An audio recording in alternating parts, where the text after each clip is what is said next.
आना, तुम यहाँ?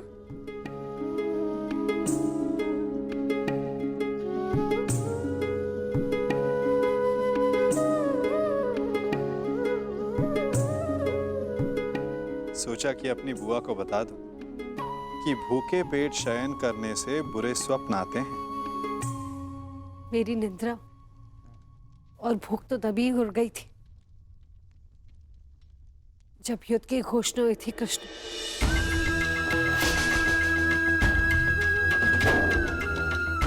जिस माता के पुत्रों का जीवन दांव पे लगा हो, उसकी आंखों में नींद कैसे आएगी? उसके गले के नीचे से नवाला कैसे उतरेगा?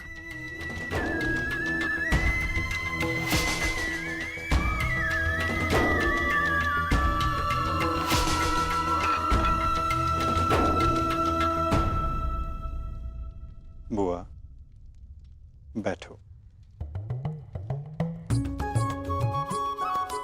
मैं तो यहाँ इसलिए आया था कि अपनी बुआ के साथ भोजन का आनंद उठा सकूं, परंतु मेरी बुआ इतनी व्याकुल, इतनी निराश है। यदि आपको मुझ पर विश्वास है कि मैं आपके पुत्रों की रक्षा करने में सक्षम हूं, तो क्या आप फिर भी भोजन नहीं करेंगी? तुम्हारी बात कोई चाह के भी कैसे टाल सकता है? तो फिर पहले आप भोजन कीजिए।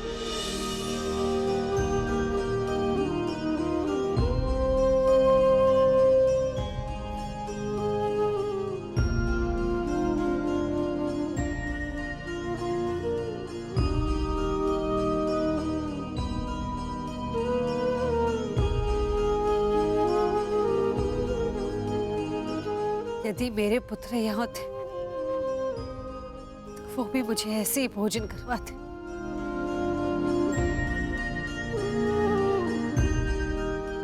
धन्यवाद कृष्ण, जो तुम यहाँ पर आकर मेरे पुत्रों के स्थान पर खड़े हुए और प्रकृति विकट परिस्थिति में मेरे पुत्रों का मार्गदर्शन करने के लिए।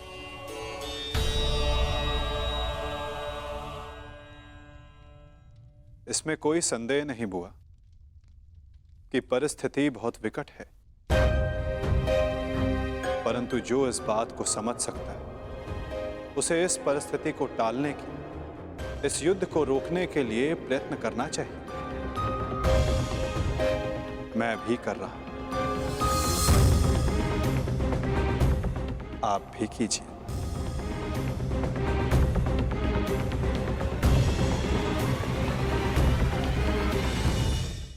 मैं समझी नहीं, मैं क्या कर सकती हूँ?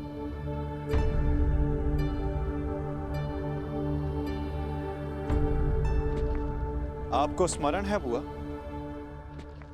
जब मैं यहां विभाजन के समय आया था तो मैंने आपको एक कार्य करने से रोका था। अभी उचित समय नहीं है बुआ, सत्य सम्मुख आएगा बुआ, परंतु उचित समय, उचित स्थान पर। तुम ये कहना चाह रहे हो कि मैं उसे... बुआ, कुछ करने को कहने वाला मैं कौन होता हूं? मैं तो बस इस परिस्थिति की गंभीरता को देख रहा हूं। शांति दूत बनकर आया हूं। प्रयास करूंगा कि इस युद्ध को रोक सकूं, परंतु प्रतीत ये होता है कि इस युद्ध को टाला नहीं जा सकता।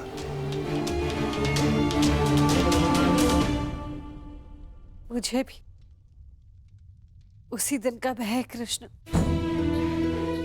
जब मेरे दोनों पुत्र एक दूसरे के समक्ष अस्त्र दान कर एक दूसरे का रथ मारने के लिए प्रस्तुत होंगे, परंतु इसे रोका कैसे जा सकता है? संदेह तो है बुआ, परंतु यदि आपके 6 पुत्र एक ही पक्ष में हो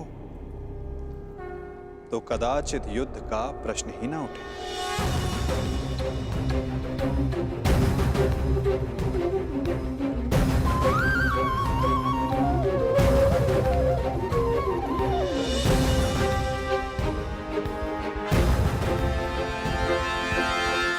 मैं वो करने जा रहा हूं जो मेरा कर्तव्य है। आप वो करें जो आपको उचित लगता है।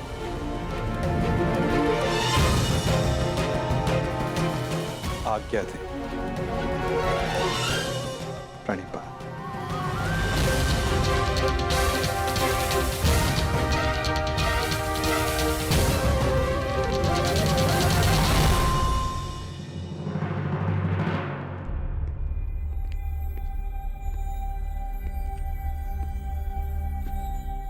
माधव,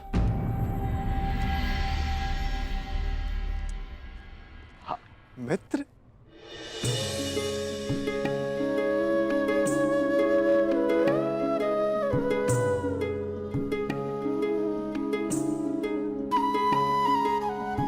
मुझे बहुत प्रसन्नता हुई तुम्हें फिर से देखकर।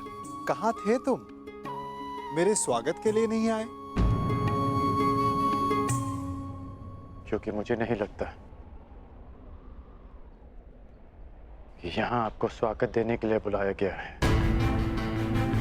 मैं तुम्हारा तात्पर्य समझा नहीं मित्र। आप सब जानते हैं फिर भी अनजान बन रहे हैं। आप गांधार नरेश को मुझसे अधिक समझते हैं। ये स्वागत प्रारंभ है,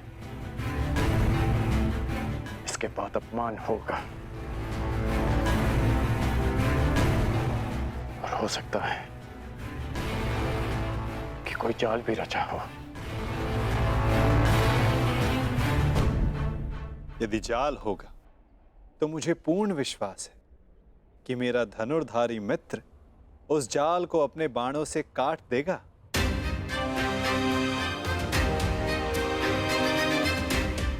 यदि मैं ऐसा नहीं कर पाया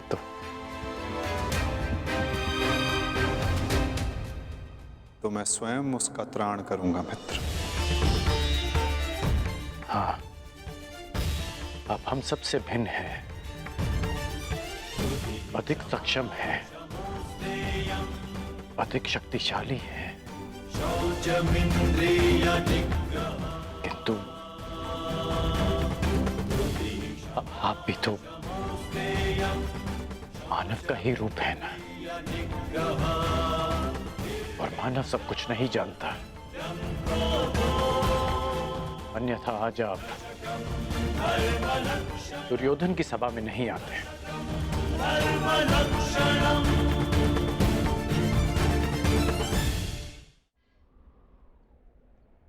तुमने सत्य कहा मित्र। मानव सब कुछ कहाँ जानता है? जैसे कि तुम।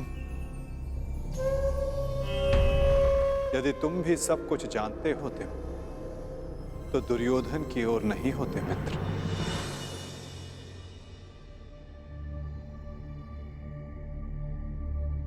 वासुदेव,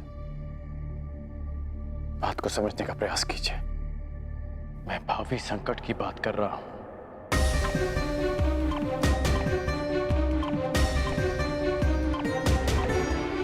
आगे मत बढ़िए, रुक जाइए वासुदेव।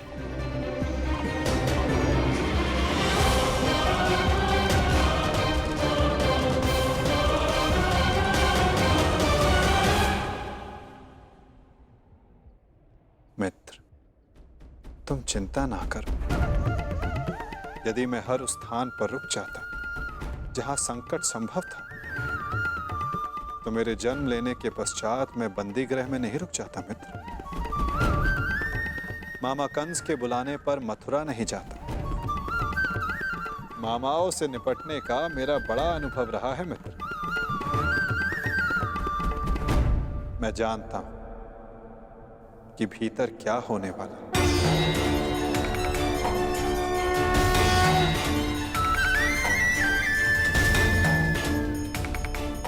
फिर भी आप जा रहे हैं? हाँ मित्र, मैं इसलिए नहीं जा रहा कि ये मेरी इच्छा है। मैं इसलिए जा रहा हूं कि वहां राज्यसभा में जो होगा उसके लिए वहां मेरा होना आवश्यक है। परंतु महत्वपूर्ण प्रश्न ये है मित्र कि मैं ऐसा कर क्यों रहा हूं। इस सभा के पश्चात मुझसे मिलना कदाचित मैं भी तुमसे यही प्रश्न कर बैठूं। मैं यहां केवल हस्तिनापुर की सभा को संबोधित करने नहीं आया, मैं यहां तुमसे भी मिलने आया हूं मित्र।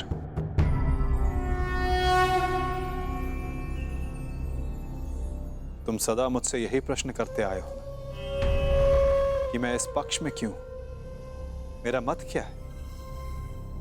क्या मैं ही करता धरता हूं या केवल दृष्ट? क्या मैं ही कार्य साधता हूं या कार्य का साक्षी मात्र? मेरे साथ आओ मित्र, तुम्हें इन सब प्रश्नों का उत्तर मिल जाएगा।